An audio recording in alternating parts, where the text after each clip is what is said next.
आइए सुनते हैं माघ मास का 11वां अध्याय। यमदूत कहने लगा कि हे वैश्य, मनुष्य को सदैव शालिग्राम की शिला में तथा व्रज या कीट गोमती चक्र में भगवान वासुदेव का पूजन करना चाहिए, क्योंकि सब पापों का नाश करने वाले, सब पुण्यों को देने वाले तथा मुक्ति प्रदान करने वाले भगवान विष्णु का इसमें निवास होता है। जो मनुष्य शालिग्राम की शिला या हरि चक्र में पूजन करता है, वह अनेक मंत्रों का फल प्राप्त कर लेता है। जो फल देवताओं को निर्गुण ब्रह्म की उपासना से मिलता है, वही फल मनुष्य को भगवान शालिग्राम का पूजन करने से यमलोक को नहीं देखने देता। भगवान को लक्ष्मी जी के पास अथवा वैकुंठ में इतना आनंद नहीं आता जितना शालिग्राम की शिला या चक्र में निवास करने में आता है। स्वर्ण कमल युक्त करोड़ों शिवलिंग के पूजन से इतना फल नहीं मिलता जितना एक दिन शालिग्राम के पूजन से मिलता है। भक्ति पूर्वक शालिग्राम का पूजन करने से विष्णु लोक में वास करके मनुष्य चक्रवर्ती होता है। काम, क्रोध, लोभ, मोह, अहंकार से युक्त होकर भी मनुष्य शालिग्राम का पूजन करने से वैकुंठ में प्रवेश करता है। जो सदैव शालिग्राम का पूजन करते हैं, वह प्रलय काल तक स्वर्ग में वास करते हैं। जो दीक्षा, नियम और मंत्रों से चक्र में बलि देता है, वह निश्चय करके विष्णु लोक को प्राप्त होता है। जो शालिग्राम के जल से अपने शरीर का अभिषेक करता है, वह मानो संपूर्ण तीर्थों में स्नान करता है। गंगा, रेवा, गोदावरी सबका जल शालिग्राम में वास करता है। जो मनुष्य शालिग्राम की शिला के सम्मुख अपने पिता का श्राद्ध करता है, उसके पितर कई कल्प तक स्वर्ग में वास करते हैं।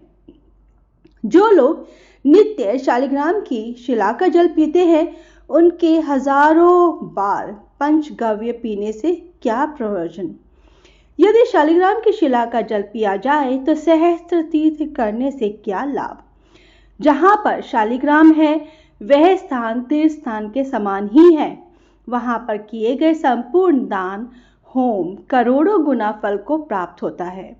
जो एक बूंद भी शालिग्राम का जल पीता है, वह माता के स्तनों का दुग्ध पान नहीं करता, अर्थात गर्भाशय में नहीं जाता। शालिग्राम शिला में जो कीड़े मकोड़े एक कोस के अंतर तक मरते हैं, वह भी वैकुंठ को प्राप्त होते हैं। जो फल वन में तप करने से प्राप्त होता है, वही फल भगवान को सदैव स्मरण करने से प्राप्त होता है। मोहवश अनेक प्रकार के घोर पाप करने वाला मनुष्य भी भगवान को प्रणाम करने से नरक में नहीं जाता है। संसार में जितने तीर्थ और पुण्य स्थान हैं, भगवान के केवल नाम मात्र के कारण से ही प्राप्त हो जाते हैं।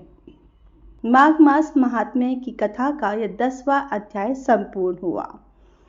श्रीमन नारायण नारायण नारायण, भज मन नारायण नारायण नारायण। अब सुनते हैं माघ मास का महात्म्य का 12वां अध्याय। यमदूत कहने लगा कि जो कोई प्रसंगवश भी एकादशी के व्रत को करता है, वह दुखों को प्राप्त नहीं होता। मास की दोनों एकादशी भगवान पद्मनाभ के दिन हैं। जब तक मनुष्य इन दिनों में व्रत नहीं करता, उसके शरीर में पाप बने रहते हैं। हजारों अश्वमेध, सैकड़ों वाजपेयी यज्ञ एकादशी व्रत की 16वीं कला के बराबर भी नहीं है।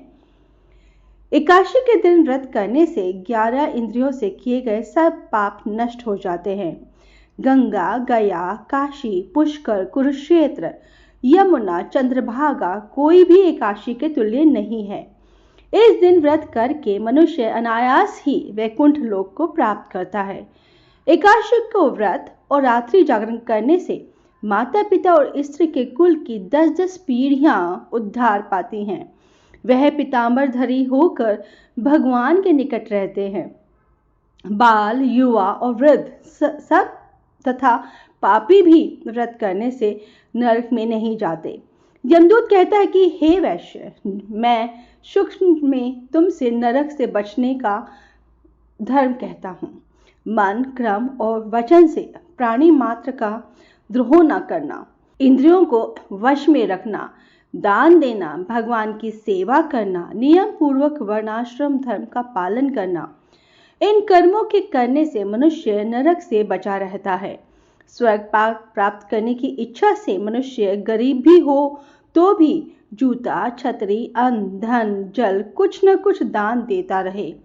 दान देने वाला मनुष्य कभी यम की यातना को नहीं भोगता तथा दीर्घायु और धनी होता है।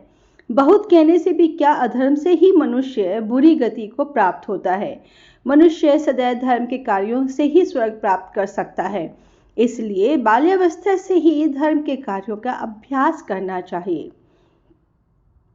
माघ मास महात्म्य का 12वां अध्याय संपूर्ण हुआ।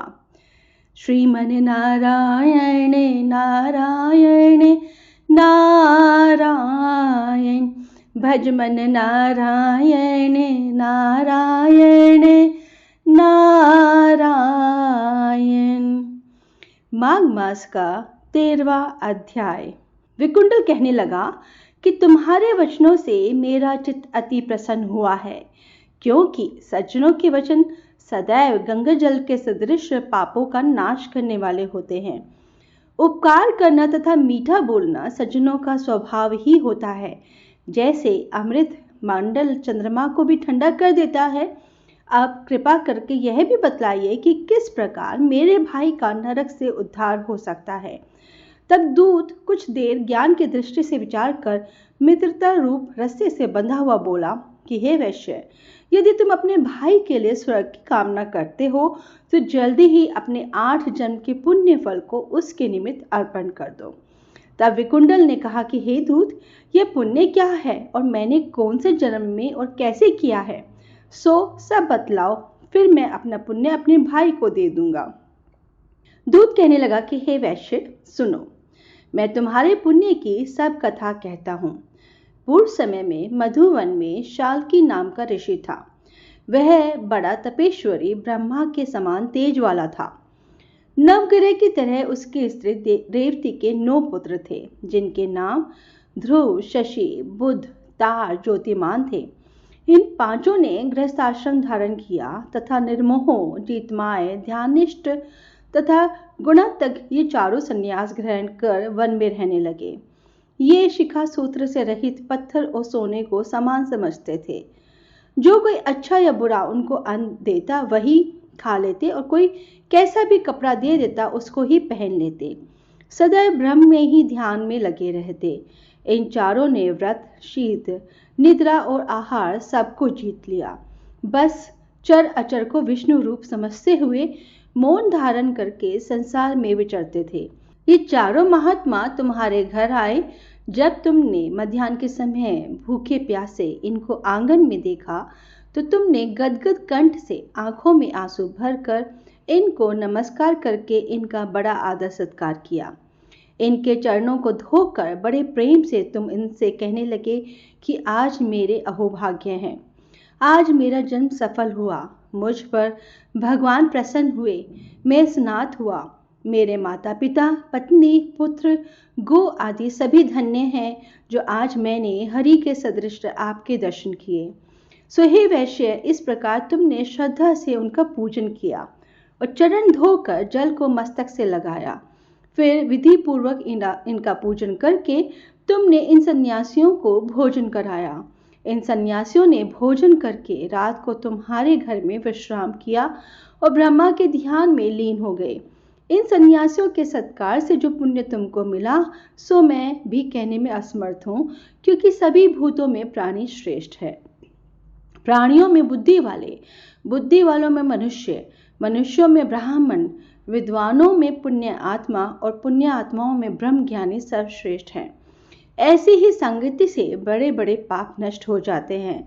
यह पुण्य तुमने अपने पहले 8वें जन्म में किया था। सो यदि तुम अपने भाई को नरक से मुक्त कराना चाहते हो तो यह पुण्य दे दो। सुदूत के ऐसे वाक्य सुनकर उसने प्रसन्नचित्त से अपना पुण्य अपने भाई कुंडल को दे दिया और वह नरक से मुक्त हो गया और दोनों भाई देवताओं से पूजित किए गए। तब दूत अपने स्थान को चला गया। इस प्रकार वैश्य के पुत्र विकुंडल ने अपना पुण्य देकर अपने भाई को नरक की यातना से छुड़वाया। सो हे राजन, जो कोई इस इतिहास को पढ़ता या सुनता है वह 1000 गोदान का फल प्राप्त करता है। माघ मास महात्म्य का यह 13वां अध्याय संपूर्ण हुआ। मैं हूँ आपकी पंडिताइन जी।